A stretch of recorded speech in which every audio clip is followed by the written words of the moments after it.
Everyone, welcome to the session. आज हम discuss करने जा रहे हैं ग्रेड 7 की साइंस की book lesson number 6 physical and chemical changes. चलिए डिस्कस करते हैं। देखिए, रोज की जिंदगी में बहुत सारी चीजें हैं जो हमारे आसपास बदलती हैं। कई बार दो चीजें आपस में मिलके एक नई चीज बनाती है और हमें अलग चीज मिलती भी है। तो देखिए, एक एग्जाम्पल देती हूँ। अगर हम आइस की बात करें तो उसमें क्या होता है, जब आइस पिघल जाती है उसकी जो स्टेट है, उसकी जो फॉर्म है वो बदल जाती है। आइस आप कह सकते हैं सॉलिड फॉर्म में होता है, लेकिन जब वो पिघल जाता है तो वो लिक्विड फॉर्म में हो जाता है। वैसे ही अगर आपको कोई बोले कि चलो नमक पानी में घोल दो या फिर पानी के अंदर चीनी घोल दो नींबू पानी बनाने के लिए, तो ये भी एक चेंज है। दही बनाया जाता है दूध से, ये भी एक चेंज है क्योंकि एक नई चीज बन रही है। कई बार मिल्क, दूध जो है वो खट्टा हो जाता है, फट जाता है, तो ये एक केमिकल चेंज है। क्यों केमिकल चेंज है? क्योंकि जो दूध था वो अपनी ओरिजिनल फॉर्म, ओरिजिनल गुण, ओरिजिनल प्रॉपर्टीज छोड़ के किसी और फॉर्म में बदल रहा है। वैसे ही एक रबर बैंड पकड़ के अगर आप खींचते हैं तो ये चेंज तो हो रहा है, उसकी लेंथ में चेंज हो रहा है, फॉर्म तो चेंज हो रही है ना। आप कह सकते हैं आप स्कूल जा रहे हैं, वापस आ रहे हैं, आपकी पोजीशन चेंज हो रही है। रोज जो आसमान का कलर है वो चेंज हो रहा है, कभी गूढ़ा हो रहा है रात में और दिन में ब्लू कलर का होता है। अगर एक स्पॉन्ज को हम लेते हैं, उसको दबा देते हैं, उसकी जो शेप है वो भी बदल जाती है। कई बार आप रबड़ को भी दबा देते हैं, उसकी शेप बदल जाती है। तो हम ये देखते हैं कि जो स्टेट है चीजों की, जो पोजीशन है चीजों की, हम ये कह सकते हैं जो फॉर्म है चीजों की, वो कई बार फिजिकल स्टेट में बदलते हैं। कहने का मतलब उनकी लंबाई बढ़ जाती है, उनकी जगह चेंज हो जाती है, रंग चेंज हो जाता है, शेप, आकार चेंज हो जाता है। और कई बार चीजें जो है वो केमिकल फॉर्म में चेंज होती हैं।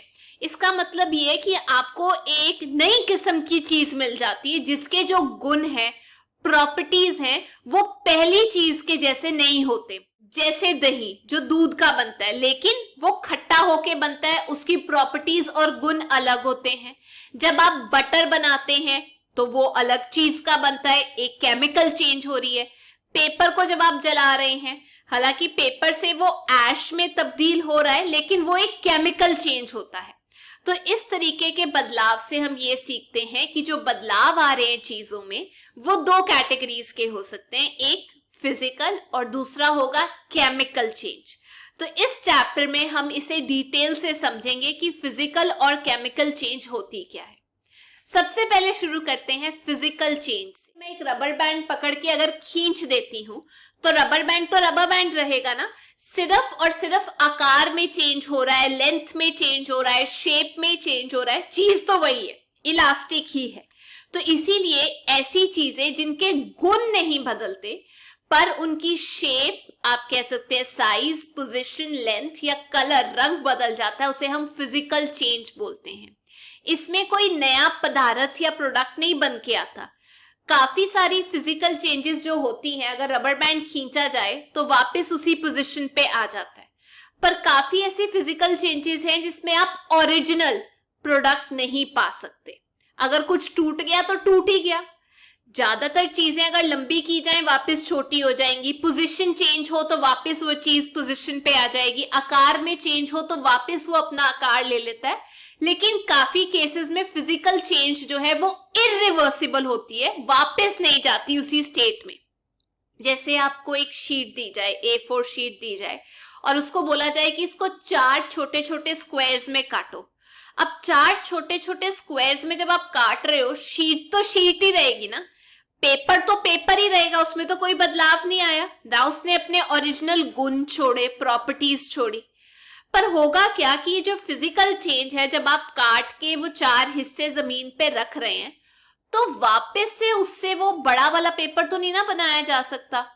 इस्तेमाल आप कर सकते हैं टेप का, गोंद का, लेकिन वापस वो चीज नहीं बनाई जा सकती। तो इससे हम ये कह सकते हैं कि हालांकि सिर्फ आकार बदला था पेपर का, लेकिन जो फिजिकल चेंज हुई उसमें आप वापस वो प्रोडक्ट नहीं पा सकते। तो ये एक इरिवर्सिबल चेंज है। एक और एग्जाम्पल देती हूं फिजिकल चेंज का जो कि रिवर्सिबल है। क्लासरूम में जो चौक इस्तेमाल किए जाते हैं उस चौक को चूरा करके जब आप पानी में घोल देते हैं और पानी को थोड़ी देर के लिए सूखने के लिए रख देते हैं, फिर उसको रोल करते हैं, तो वापस से आपको चौक मिल जाता है। कहने का मतलब वापस वही चीज मिल जाती है जिसको दबाकर आपने घोला था पानी के अंदर। ओरिजिनल चीज मिल गई, ओरिजिनल सब्सटेंस मिल गया। तो हम ये कह सकते हैं जो क्रश किया था चौक, उसका फिजिकल चेंज हुआ आकार में, शेप में, पर फिर भी आपने उसको ओरिजिनल फॉर्म में बदल दिया पानी में घोल के। एक और एग्जांपल लेते हैं, पानी का फिजिकल चेंज। पानी अलग अलग फॉर्म्स में होता है। अब मान लीजिए आपने सिंपल पानी लिया एक कंटेनर के अंदर, ग्लास के अंदर। अब उसका तापमान बढ़ता है तो पानी का कुछ और बन जाता है, तापमान कम होता है तो पानी का कुछ और बन जाता है। जैसे ही तापमान बढ़ता है तो जो आइस है, मान लीजिए आपने आइस ली, जो सॉलिड स्टेट के अंदर था वो लिक्विड में बन जाएगा, रहा तो पानी ना। लेकिन अगर आपने पानी का जो टेम्परेचर है वो कम कर दिया तो वापस से वो सॉलिड में चला जाएगा, लिक्विड से सॉलिड, सॉलिड से लिक्विड। तो इससे ये साबित होता है कि टेम्परेचर जो है अगर आप बढ़ा देते हैं तो आइस मेल्ट होके पानी में बदल जाएगी, टेम्परेचर कम कर देते हैं तो पानी फ्रीज हो जाएगा। तो पानी का सिर्फ फिजिकल स्टेट जो है, आकार में बदलाव आता है टेम्परेचर बदलने से। केमिकल चेंज तो हो नहीं रहा है, तो वो पानी ही, और कोई बदलाव तो आता नहीं। एक और एग्जाम्पल लेते हैं, इवेपोरेशन के बारे में आपने सुना होगा। पानी ले लीजिए आप एक कंटेनर के अंदर और उसका टेम्परेचर धीरे धीरे बढ़ाना शुरू कर दीजिए, नीचे से हीट दीजिए। आपको दिखाई देगा कि पानी जो है वो उबलना शुरू हो गया। जो पानी उबल रहा है, स्टीम बाहर निकल रही है, उसे हम बोलते हैं इवेपोरेशन। जो ओशंस हैं, लेक्स हैं, उनमें भी इवेपोरेशन होती है जब सूरज की किरणें पड़ती है।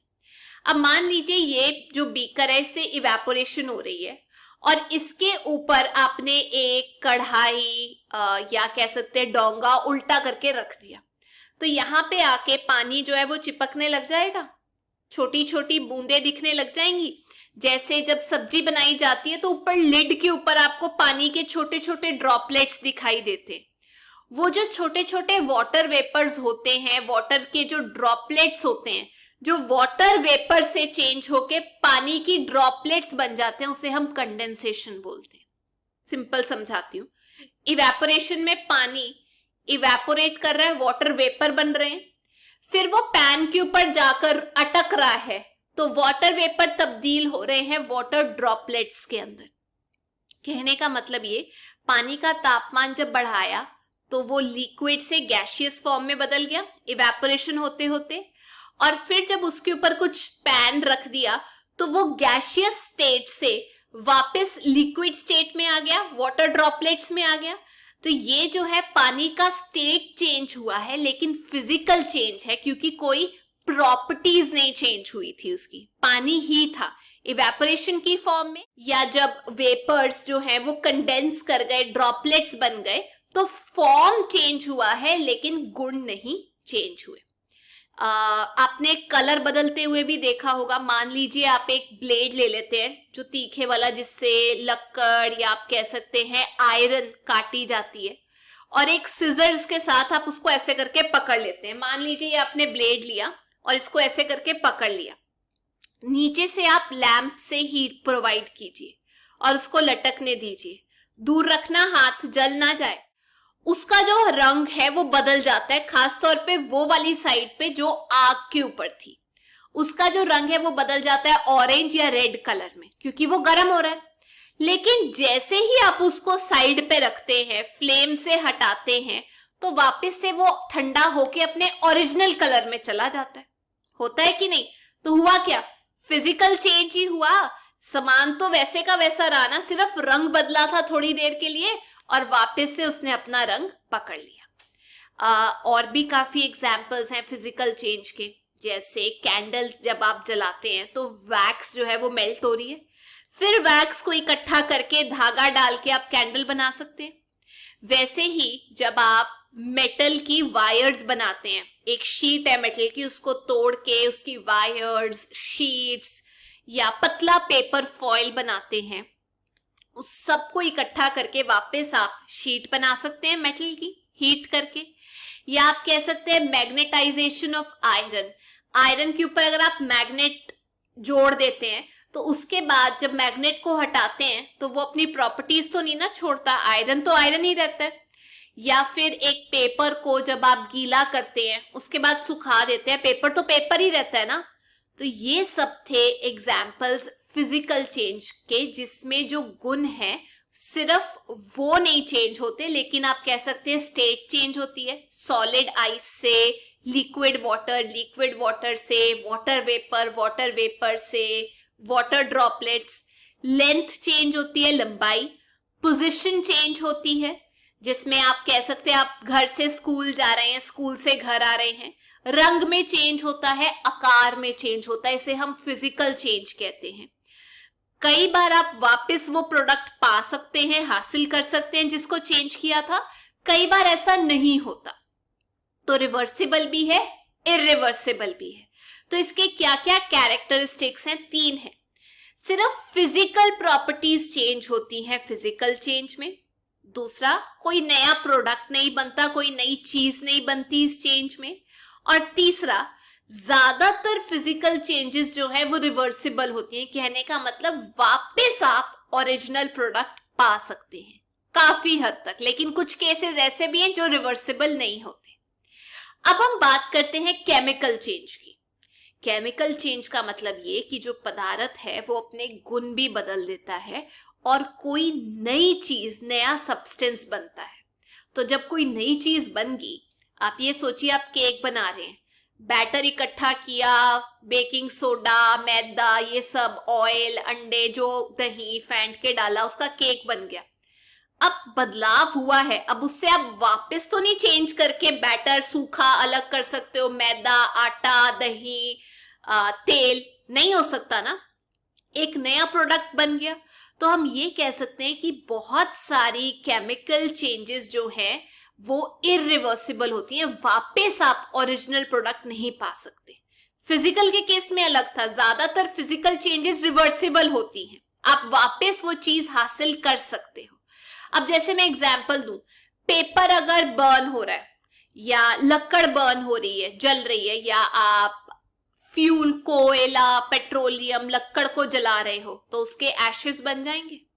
या कर्ड, दही बन रहा है, दूध से दही बन रहा है, वापस उससे दूध तो बनाना मुश्किल है।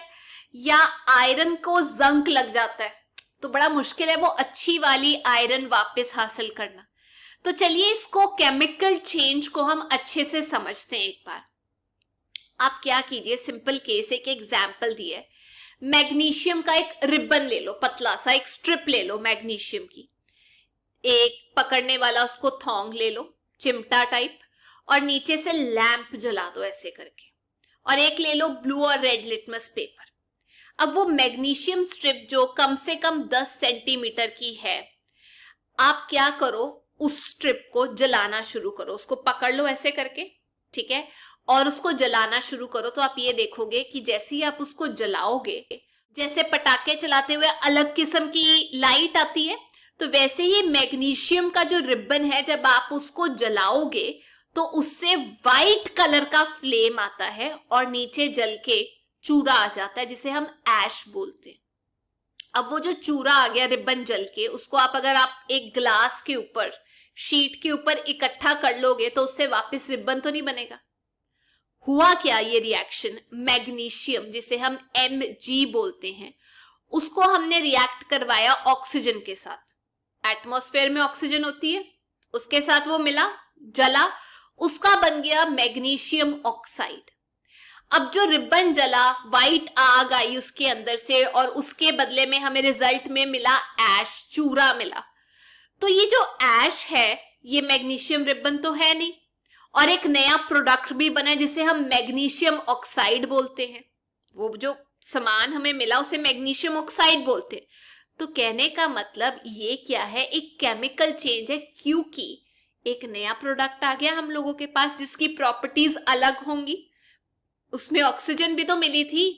अब आप क्या करिए, मान लीजिए ये मैग्नीशियम ऑक्साइड के अंदर पानी डालें, उसको अच्छे से घोल दें पानी को, तो उसका उसका भी एक नया प्रोडक्ट आ जाएगा। वो वापस वो मैग्नीशियम की स्ट्रिप नहीं बनेगी।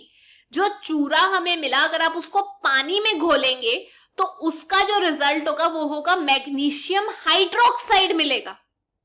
अब मैग्नीशियम हाइड्रोक्साइड क्या है इसको टेस्ट कर लेते हैं कि ये एसिड है या बेस है। देखिए, अगर मैग्नीशियम हाइड्रोक्साइड के सॉल्यूशन में आप ब्लू लिटमस पेपर डालेंगे तो कोई भी चेंज नहीं आएगा, लेकिन अगर आप रेड लिटमस पेपर डालेंगे तो वो ब्लू में चेंज हो जाएगा। कहने का मतलब ये कि बी से ब्लू, बी से हमें पता चल जाएगा कि ये बेसिक है नेचर में। हो गया सिंपल। पहले आपने मैग्नीशियम की स्ट्रिप जलाई जिसकी वजह से आपको मिला मैग्नीशियम ऑक्साइड। मैग्नीशियम ऑक्साइड को जब आपने पानी में डाला जिसे हम H2O बोलते हैं तो रिजल्ट आया मैग्नीशियम हाइड्रोक्साइड जो कि एक बेस है। नया प्रोडक्ट आ गया। एक और एग्जांपल लेते हैं। मान लीजिए आपने टेस्ट ट्यूब ली, वैसे ही कंटेनर या बीकर लिया और आपको चाहिए कॉपर सल्फेट जिसे हम ब्लू विट्रियोल भी बोलते हैं। तो आपने एक कंटेनर के अंदर 1 चम्मच डाल दिया कॉपर सल्फेट का, ब्लू कलर का विट्रियोल होता है, आधे कप पानी डाल दिया उसके अंदर, और तो कॉपर सल्फेट और पानी गया। इसके बाद क्या करना है, आपने छोटा सा एक ड्रॉपर लेकर उसके अंदर सल्फ्यूरिक एसिड ड्रॉप कर देना है। मतलब सल्फ्यूरिक एसिड लेना है और उसको ऐसे करके ड्रॉप कर देना है कुछ ड्रॉप्स। तो आपको जो सॉल्यूशन मिलेगा वो ब्लू कलर का मिलेगा। ठीक है, सल्फ्यूरिक एसिड डाला, ब्लू कलर का सॉल्यूशन हो गया। अब हम टेस्ट ट्यूब पे एक एक्सपेरिमेंट करेंगे, एक नई टेस्ट ट्यूब लेंगे। जो ब्लू कलर का सॉल्यूशन था उसका थोड़ा पार्ट एक नए बीकर के अंदर डाल देंगे, एक और कंटेनर के अंदर डाल देंगे। अब वो जो कंटेनर है उसके अंदर हम एक जंग लगा हुआ छोटा सा कील या फिर आप कह सकते हैं ब्लेड जिसको जंग लगा हुआ है वो उसके अंदर डाल देंगे और आधा घंटा से 1 घंटा वेट करेंगे। तो वो जो छोटे बीकर के अंदर हमने ब्लेड डाला था, आप ये देखेंगे कि उसके कलर में बदलाव हो रहा है। वो जो बीकर था जिसमें हमने सॉल्यूशन डाला था उसकी वजह से क्या हुआ, आयरन जो कील था उसके ऊपर एक लेयर आ गई। जो सॉल्यूशन था वो तो ग्रीन कलर का हो गया और जो आयरन था उसका एक नया प्रोडक्ट बन गया आयरन सल्फेट, क्योंकि वो सल्फेट वाला सॉल्यूशन था। सॉल्यूशन के अंदर कॉपर सल्फेट था, अब वो आयरन के ऊपर चिपक गया तो वो बन गया आयरन सल्फेट। तो हुआ क्या, कॉपर सल्फेट के अंदर आपने आयरन डाला, 2 नए प्रोडक्ट्स मिले, कॉपर अलग हो गया और जो सल्फेट था वो आयरन के साथ चिपक गया, आयरन सल्फेट बन गया। तो हम ये कह सकते हैं कि थोड़ा थोड़ा पार्टिकल्स हो सकता है कॉपर का भी चिपका हो ब्लेड के ऊपर, शेविंग ब्लेड के ऊपर। तो ये जो 2 नए प्रोडक्ट्स बने हैं इसकी वजह से एक केमिकल चेंज आई।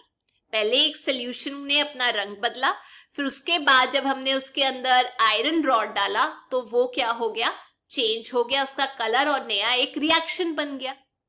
अब एक और एग्जांपल लेते हैं। मान लीजिए एक टेस्ट ट्यूब के अंदर आपने 2 चम्मच सिरके के डाले और थोड़ा सा बेकिंग सोडा डाल दो, आपको ज़्ज़ की आवाज आएगी। वो जो ज़्ज़ की आवाज आ रही है उसके अंदर एक पाइप डाल के दूसरे बीकर के अंदर आपने पाइप कनेक्ट करनी है, आप देख सकते हैं। तो वो जो पाइप कनेक्ट की दूसरे बीकर के अंदर जा रही है, उस बीकर के अंदर या उस ग्लास के अंदर आपने रखा हुआ है लाइम वाटर। अब जब वो गैस जो है, जो कार्बन डाइऑक्साइड है, जब वो लाइम वाटर में जाके मिल जाएगी तो वो उसको मिल्की बना देगी, दूध जैसा बना देगी। कहने का मतलब ये कि कार्बन डाइऑक्साइड जो हमें मिलती है जब विनेगर, जिसे हम एसिटिक एसिड बोलते हैं, वो बेकिंग सोडा से मिलता है तो कार्बन डाइऑक्साइड मिलती है। जब कार्बन डाइऑक्साइड को हम लाइम वाटर, जिसे हम कैल्शियम हाइड्रोक्साइड बोलते हैं, उसके साथ मिला देते हैं तो वो उस सॉल्यूशन को मिल्की बना देता है। तो प्रोडक्ट्स क्या मिलते हैं, नए प्रोडक्ट्स, वाटर मिलता है और कैल्शियम कार्बोनेट मिलता है, जिसकी वजह से वो मिल्कनेस आती है। नए प्रोडक्ट्स बन गए। तो कहने का मतलब ये कि फॉर्म चेंज हुई, नए प्रोडक्ट्स मिले, नए सब्सटेंसेस मिले, तो ये हुआ है केमिकल चेंज। इसे हम केमिकल रिएक्शन भी बोलते हैं, जिसमें 2 चीजें आपस में इंटरैक्ट करें, या मिले तो एक नया प्रोडक्ट हमारे पास आ जाता है। अब ये जो केमिकल चेंजेस हैं ये हमारी जिंदगी में होती रहती है। बहुत सारी नई चीजें बनती है, जैसे आयरन को आयरन ओर से अलग किया जाए तो बहुत सारा केमिकल चेंज होता है। जो रोज हम दवाइयाँ यूज करते हैं वो भी केमिकल प्रोडक्ट का ही एक नतीजा है। केमिकल रिएक्शन की वजह से दवाइयाँ बनती हैं, अलग अलग पदार्थ बनते हैं। जो हम प्लास्टिक यूज करते हैं, डिटर्जेंट्स यूज करते हैं, वो भी केमिकल रिएक्शन की वजह से बनते हैं। तो हम ये देखते हैं कि काफी सारी चीजें होती हैं जिसमें केमिस्ट्री एक इम्पॉर्टेंट रोल प्ले करती है, केमिकल रिएक्शंस एक इम्पॉर्टेंट रोल प्ले करते हैं। तो हमने ये देखा कि दो या दो से ज्यादा चीजें जब आप मिला देते हो तो एक नया प्रोडक्ट बनता है जिसे हम केमिकल चेंज बोलते हैं। और क्या क्या होता है उसके अलावा, जो नया प्रोडक्ट बनता है उसके अलावा क्या क्या होता है? आवाज आ सकती है उस रिएक्शन में, हीट, गर्मी, लाइट या कोई और रेडिएशन आपको मिल सकती है जो कई बार बाहर चली जाती है या एब्जॉर्ब हो जाती है रिएक्शन में। आप ये कह सकते हैं स्मेल में बदलाव आता है, कई बार स्मेल आती है, कई बार नहीं आती। कलर में चेंज आता है, जैसे मैंने आपको अभी एग्जाम्पल दिया था, वो जो सोल्यूशन कैल्शियम कार्बोनेट का बना था वो मिल्की हो गया था। और नेक्स्ट, कई बार गैस भी बनती है, जैसे हमने विनेगर के अंदर जब थोड़ा सा पार्ट डाला था बेकिंग सोडा का तो कार्बन डाइऑक्साइड बनी थी। कुछ और एग्जाम्पल्स दे देती हूँ आपको केमिकल चेंज के। जैसे आप देखते हैं मैग्नीशियम रिबन जो जल रहा होता है, कोयला जल रहा होता है, लकड़ी जल रही होती है, पत्ते जल रहे होते हैं, ये सब केमिकल चेंज है। इनफैक्ट जब भी कोई चीज जल रही होती है वो एक केमिकल चेंज होता है, क्योंकि जब आप किसी चीज को आग लगाते हैं उसमें ऑक्सीजन का संपर्क होता है, हीट निकलती है, गर्मी निकलती है, लाइट निकलती है और कार्बन डाइऑक्साइड भी निकलती है जब कोई चीज जलती है। दूसरी चीज, जब आप पटाखे चलाते हैं केमिकल चेंज होता है, हीट, लाइट, आवाज, गंदी गैसेस निकलती है जो प्रदूषण पैदा करती है। इसीलिए बोला जाता है पटाखे कम चलाया करो, हानिकारक होते हैं। तीसरा, जब खाना खराब हो जाता है, गंदी स्मेल आती है, केमिकल चेंज है। चौथा, आपने देखा होगा कई बार जब आप सेब या कोई फ्रूट काट के रखते हो तो उसका रंग बदल जाता है, ब्राउन कलर का हो जाता है अगर आप उसी समय उसे नहीं खाते। तो ये जो कलर बदल रहा है, एक तरीके से हम ये कह सकते हैं आलू का भी रंग बदल जाता है, ये भी एक नया प्रोडक्ट बन रहा है उसके ऊपर, क्योंकि वो हवा के संपर्क में आ रहा है। तो ये एक केमिकल चेंज है। एक बार फटाफट रिकैप कर लेते हैं फिजिकल और केमिकल चेंज में क्या फर्क है। तो जो फिजिकल चेंज है उसके अंदर स्टेट में बदलाव होता है, लेकिन जो प्रॉपर्टीज है, जो कॉम्पोजिशन है चीज की, वो नहीं बदलती। केमिकल चेंज के अंदर केमिकल प्रॉपर्टीज में चेंज आता है, जो कॉम्पोजिशन है, जो स्ट्रक्चर है, अंदर का ढांचा है किसी चीज का, उसमें बदलाव आता है। फिजिकल चेंज में जो चीजें बनती हैं वो नई नहीं होती, मतलब उसी चीज का दूसरा फॉर्म होती है। केमिकल जो चेंज है उसके अंदर नई चीजें बनती हैं। फिजिकल चेंज ज्यादातर रिवर्सिबल होती है, वापस बदली जा सकती है। केमिकल चेंज इरिवर्सिबल होती है, वापस लेकर आना उसे ओरिजिनल फॉर्म में मुश्किल होता है। अच्छा, आपने रस्टिंग सुना है? आयरन की जो होती है, कई बार दरवाजों के जो कुंडियां होती हैं उस पे जंग लग जाता है, आयरन की चीजों पे जंग लग जाता है जब उसको हवा टच करती है ज्यादा देर तक या उसका ऑक्सीजन के साथ संपर्क होता है तो रेडिश ब्राउन या ऑरेंज सा कलर आ जाता है आयरन के ऊपर। वो क्यों होता है? उसे हम कहते हैं rusting of iron. Fe iron का जो है फॉर्मूला है, उसके संपर्क में जब ऑक्सीजन आती है तो रिजल्ट में हमारे पास आ जाता है आयरन ऑक्साइड, क्योंकि उसके ऊपर जंग लग जाता है। तो क्या क्या कंडीशन है रस्टिंग ऑफ आयरन होने की? सबसे पहले आयरन संपर्क में आना चाहिए एटमॉस्फेयर के, एटमॉस्फेयर में ऑक्सीजन होनी चाहिए और थोड़ी सी नमी, चिपचिपापन, मॉइस्चर की वजह से ये तब्दील हो जाता है। कहने का मतलब सिर्फ ऑक्सीजन का होना जरूरी नहीं है, पर जो मॉइस्चर होता है, चिपचिपापन, वो होना जरूरी है। अब इसका नुकसान क्या है कि हमारे घर में जितनी भी आयरन की चीजें हैं उन पे जंग लग जाता है धीरे धीरे, मतलब किसी काम की नहीं रहती। सरफेस ऐसे खुरदुरा सा हो जाता है, खड्डे बन जाते हैं, छेद हो जाता है। हम तो आजकल आयरन का इस्तेमाल कर रहे हैं ब्रिज बनाने में, शिप्स बनाने में, ट्रक बनाने में, गाड़ियां बनाने में, मशीनें बनाने में। तो अगर इस प्रोसेस को ना रोका गया तो हमारा तो बर्बाद हो जाएंगे हम लोग, पैसे बर्बाद हो जाएंगे हम लोग के। तो आयरन की रस्टिंग कैसे रोकी जाए? बेसिक प्रॉब्लम ये है कि आयरन जब पानी, थोड़ा सा पानी जो हवा में होता है और ऑक्सीजन के संपर्क में आती है तो उसके ऊपर जंग लग जाता है। यही दो कंडीशन है। तो उसके ऊपर तेल लगा दो, ग्रीसिंग कर दो, वो रेगुलरली करते रहो, जंग नहीं लगेगा। दूसरा, पेंट लगा दो अरे यार उसके ऊपर, तो भी जंग नहीं लगेगा। तीसरा जो काम है वो इंपॉर्टेंट क्वेश्चन भी है, उसे हम कहते हैं गैल्वेनाइजेशन। अब इसमें क्या होता है, जो आयरन है वो हवा और पानी के संपर्क में आते आते जंग लगवा लेता है अपने आप को। तो हम क्या करें, आयरन के ऊपर कोई ऐसी परत चढ़ा देते हैं जो हवा या पानी के संपर्क में आते आते अपने आप को जंग ना लगवाए। अब वो कौन सा मेटल हो सकता है जो नॉन रिएक्टिव हो, जो ये ना बोले अरे हवा आजा आजा, रिएक्ट करते हैं। तो वो जो हम यूज करते हैं उसको हम एल्युमिनियम या जिंक बोलते हैं। वो नॉन रिएक्टिव मेटल होते हैं, यानी हवा के संपर्क में, पानी के संपर्क में आके उनके ऊपर कोई असर नहीं होता जो आयरन के ऊपर होता है। तो जब हम उसके ऊपर, आयरन के ऊपर एल्युमिनियम या जिंक लगा देते हैं उसे हम कहते हैं गैल्वेनाइजेशन। लास्ट टॉपिक है जिसे हम बोलते हैं क्रिस्टलाइजेशन। नमक के क्रिस्टल्स देखें, छोटे छोटे स्ट्रक्चर्स, चीनी के क्रिस्टल्स देखें, तो आपको पता है इवेपोरेशन के जरिए आप पानी, समुद्र से नमक हासिल कर सकते हैं। पर ये जो नमक है ये प्योर नहीं होता और इसके जो ढांचे होते हैं बहुत छोटे छोटे होते हैं। तो हम क्या करते हैं, इसको बड़ा बनाने के लिए पानी में घोल देते हैं, ठीक है। वो उसके बाद जो प्रोसेस होता है उससे बड़े बड़े स्ट्रक्चर्स हम ले सकते हैं, उसके बड़े बड़े कोई भी शेप दे सकते हैं उसकी। जब उसको सुखाते उसे हम बोलते हैं क्रिस्टलाइजेशन। कहने का मतलब वो जो बड़े क्रिस्टल्स आते हैं प्योर सब्सटेंस के, जो पानी में घोल के मिलता है हमें, उसे हम क्रिस्टलाइजेशन बोलते हैं। और ये फिजिकल चेंज है क्योंकि छोटे ढांचे से आपने बड़े ढांचे में उसे चेंज किया है। अब एक एग्जांपल देती हूँ जल्दी से। मान लीजिए आपने एक कंटेनर, बीकर के अंदर पानी लिया 200 ml और उसके अंदर थोड़े से बूंदे डाल दीजिए सल्फ्यूरिक एसिड की। पानी को गर्म करना शुरू करो। जैसे ही पानी उबलना शुरू होता है, जिसके अंदर आपने सल्फ्यूरिक एसिड डाला था, उसके अंदर आप डाल दो कॉपर सल्फेट। छोटे छोटे क्रिस्टल्स की फॉर्म में होता है। घोलते रहो घोलते रहो घोलते रहो जब तक उसकी क्षमता नहीं खत्म हो जाती कि भाई बस कर, और कॉपर सल्फेट मत मिला मेरे में नहीं इतनी क्षमता इसे घोलने की। तब तक उसको घोलते रहो घोलते रहो घोलते रहो।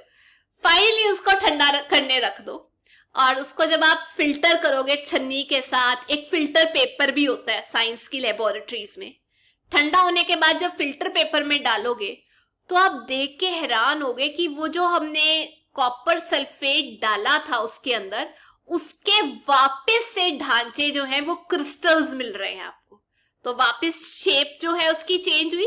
पहले वो सोल्यूशन में घुल गया था, सुखाया तो वापस से हमें सॉलिड स्टेट में मिल गया, क्रिस्टल फॉर्म में। तो इसे हम बोलते हैं क्रिस्टलाइजेशन।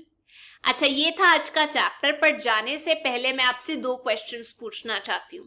पहला, गैल्वेनाइजेशन क्या होता है, और दूसरा और सबसे इंपॉर्टेंट क्वेश्चन, कोई एक केमिकल चेंज का मुझे एग्जाम्पल दो।